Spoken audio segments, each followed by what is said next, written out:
Hi, everybody, and welcome. I'm so happy to be able to spend some time today with Maren Savage, who has joined us as a Fortuna coach. So, Maren, welcome.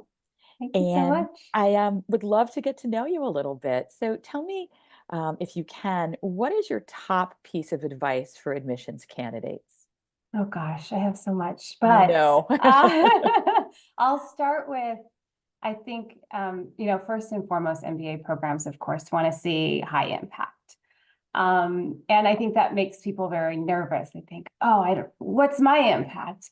I'll say it comes in so many different forms. So consider the impact you have and that kind of legacy that you leave broadly, Mhm. from individual people to communities, both formal and informal, and beyond. And sometimes it takes iteration to get to that point where you realize what it is that your impact is. It's hard to be objective about yourself, right?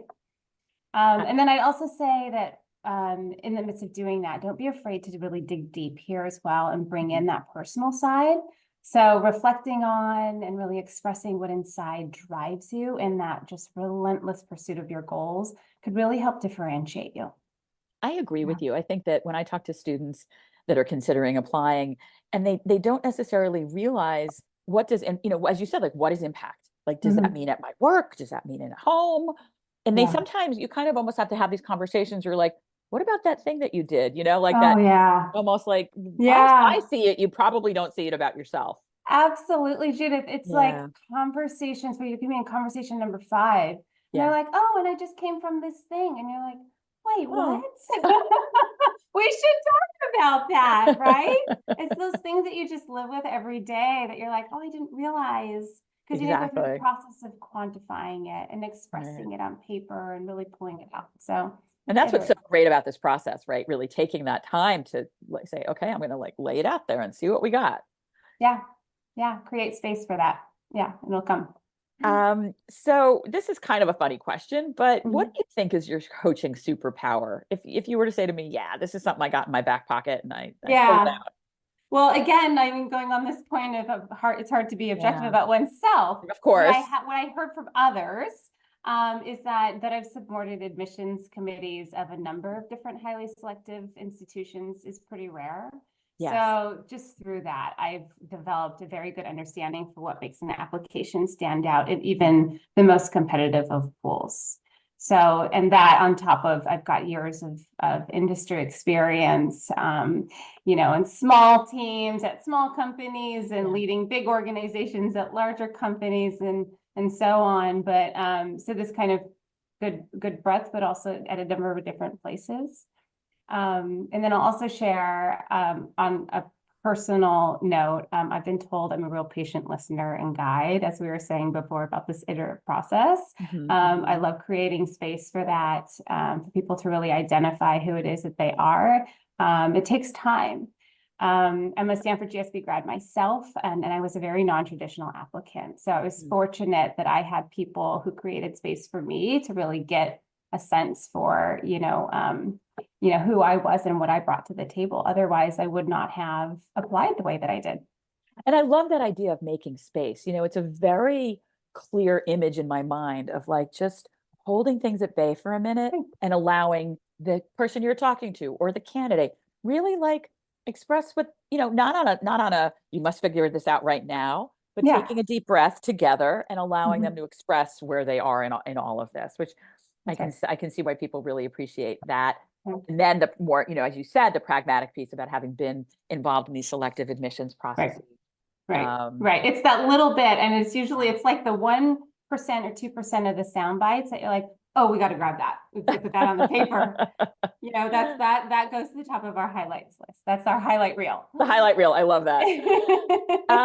So I know I sometimes ask this question about a favorite client success story. I Mhm. also should probably just say, what is your favorite client story? Yeah, Success or not success, but the process was a good one. Can yeah, you share with me an engagement or an interaction that you've had with a client that you yeah. felt was really telling? Yeah, and I mean, and part of it that what draws me to this work really is there's a lot of, I think, fear and intimidation out there, Mhm, a mhm, lot of mhm. information, right? A lot of disinformation and so on.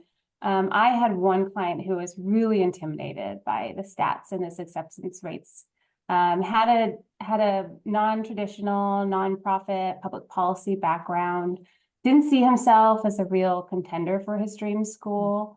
But as I learned about his background, I found that just the manner in which he did things, very self-driven, unconventional, but effective. Didn't know that there were, there are certain tracks that you come across into business school, right? Sure. Didn't realize that was not of that background. And so thought, oh, well, I missed the boat. I missed the train. Right. Exactly. I don't look the way I should, or I don't look the way I should. I don't look the way that this person does or this person does, and so on. But the way that he had carved out his life and made impact was very self-driven, unconventional, but effective in a manner that it gives me kind of chills when I think about it. These real just ripple effects that sort of reverberated from himself all throughout and touched peoples and so on and so on and so forth. So let's say he was certainly a contender and got into his dream school and then some, as he should, very rightly so. And I love that story, about kind of the unfolding, if you will, of the understanding of himself, which sounds like take time and, discussion and sort of pulling it from and then bringing it all back. And I love those stories. I really need to change that question because, as I said, sometimes it's just a great story and it doesn't necessarily mean that, you got into 17 schools.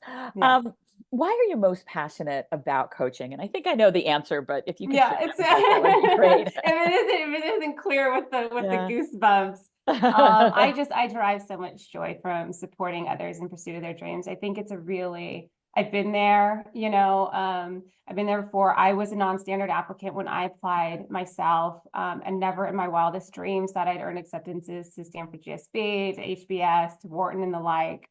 And I was blessed to have the support of one woman in particular who helped me just understand my potential and encouraged me to think bigger.